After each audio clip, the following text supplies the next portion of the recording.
આગેવાનીમાં જિલ્લા પંચાયત ચોકમાં બેનર સાથે સૂત્રોચ્ચાર કરાયા, સાથે વિરોધ થયો। વિરોધ પાછળનું કારણ હતું પ્રિયંકા ગાંધીના પોસ્ટર પર વિભત્સ ટીકા ટિપ્પણી અને ટ્વિટર પરના ટ્વીટ। રાજકોટના મહિલા આગેવાનોએ જવાબદારો સામે કડક પગલાં ભરવાની માંગ કરી છે। વિરોધ નોંધાવ્યો। ન માત્ર રાજકોટ પરંતુ રાજ્યભરમાં મહિલા કોંગ્રેસે કંઈક આવી જ રીતે વિરોધ નોંધાવ્યો।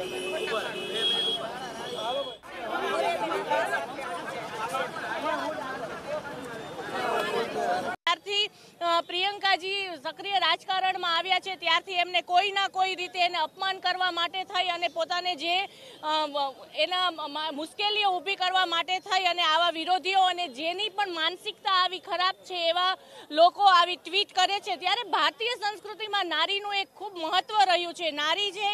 નારીને જ્યારે સન્માનની દ્રષ્ટિએ નહીં જોવામાં આવે તો આવા લોકો ઉપર ખાસ જે ગુનો નોંધાતો હોય એ નોંધાવવા માટે થઈ અને અમે પોલીસ કમિશનરશ્રીને રજૂઆત કરીએ છીએ અને સાથે સાથે જે પણ વિરોધ પાર્ટીઓમાંથી પણ તમે જોશો કે અમે એને પુરાવા સાથે એનો આપેલા છે તો એની ઉપર ગુનો નોંધાય એ માટે પોલીસ કમિશનરશ્રીને આવેદન આપીએ।